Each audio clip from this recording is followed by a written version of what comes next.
তৃণমূল সাংসদ অভিষেক বন্দ্যোপাধ্যায়ের বিরুদ্ধে ডায়মন্ড হারবার থানায় লিখিত অভিযোগ দায়ের করলেন বিজেপি নেতা অভিজিৎ দাস ওরফে ববি। ফলতা তৃণমূল নেতা জাহাঙ্গীর খানের বিরুদ্ধেও লিখিত অভিযোগ তিনি দায়ের করেছেন। অভিযোগ 2018 সালের 21শে ডিসেম্বর ডায়মন্ড হারবারে হামলা করা হয় অভিজিৎ দাসের ওপর। বেধড়ক মারধর এবং খুনের চেষ্টার অভিযোগ করেন অভিজিৎ দাস। সেই সময় ডায়মন্ড হারবার থানা অভিযোগ নেয়নি বলে দাবি করেছেন তৎকালীন বিজেপির জেলা সভাপতি।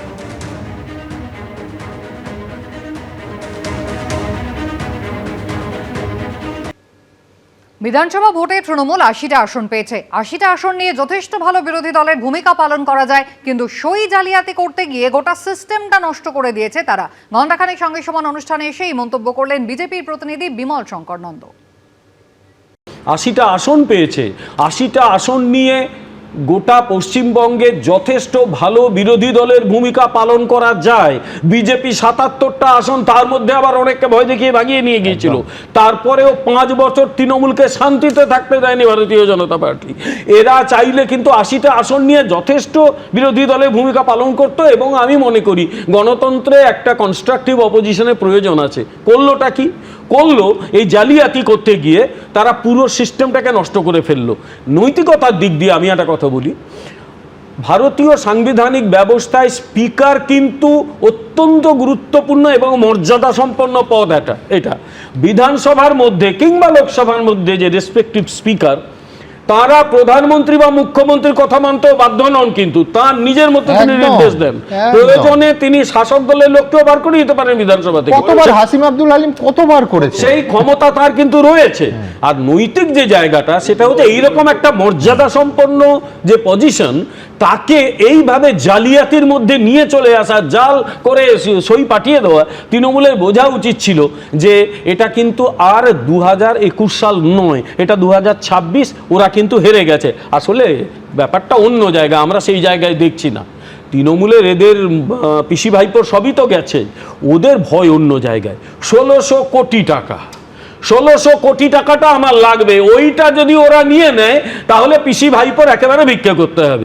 একটা জিনিস আমি স্পষ্ট করে অনির্বাণের কাছে জানতে চাইবো যে তৃণমূল এই জটিলতাটাকে বাড়াতে দিচ্ছে কেন? সিআইডি বলছে তারা একাধিকবার, অন্তত 3বার অরিজিনাল রেজলিউশন বুকটা চেয়েছে তদন্তের স্বার্থে। এই বুকটা পাঠিয়ে দিলেই তো সিআইডিকে আর রেড করার কোনো সুযোগই পেত না, এবং অনির্বাণকেও নিশ্চয়ই ও এক্ষুনি এটা বলবে রাজনৈতিক প্রতিহিংসা, সেটা অনির্বাণকেও বলতে হতো না। তৃণমূল কেন এই রেজলিউশন বুকটা পাঠালো না অনির্বাণ? না, এখানে সুমনদা নজরুলদার কথার সূত্র ধরে বলুন, একটা কথা একদম ঠিক বলেছেন, যেটা আমারও মনের কথা, যে সকল তৃণমূল কর্মীর দুয়ারে সিআইডি আসলে পৌঁছেছে। এটা আসলে একটা পলিটিক্যাল মেসেজ যে সকল তৃণমূল কর্মী, যারা আমরা খারাপ তৃণমূল, আমরা যারা ভালো তৃণমূল হয়ে উঠতে পারছি না, আমাদের কাছে একটা মেসেজ যে toe the line, fall in line, যদি না করতে পারো তাহলে, তারপর একটা হচ্ছে ডট ডট ডট, এই যে তাহলে এটা বাকিটা বুঝে নিতে হবে।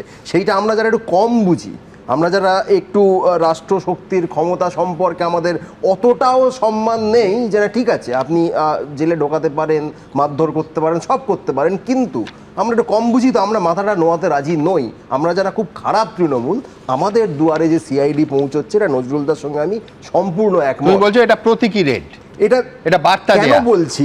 দেখুন, আগে আমরা দেখতাম কখনো সিবিআই আসে, কখনো ইডি আসে, কখনো এনআইএও আসে মাঝে মাঝে, এখন সিআইডিটা জুড়েছে। এখানে উল্টোটা বলবে না যে আগে কখনো কখনো বেশিরভাগ সময় রাজ্য পুলিশ, কলকাতা পুলিশ, সিআইডিরা বিরোধীদের দুয়ারে পৌঁছে যেত? বেশ, সেই সময়ে দাঁড়িয়ে তার সমালোচনা হতো কি হতো না, যে এটা ঠিক হচ্ছে নাকি ভুল হচ্ছে।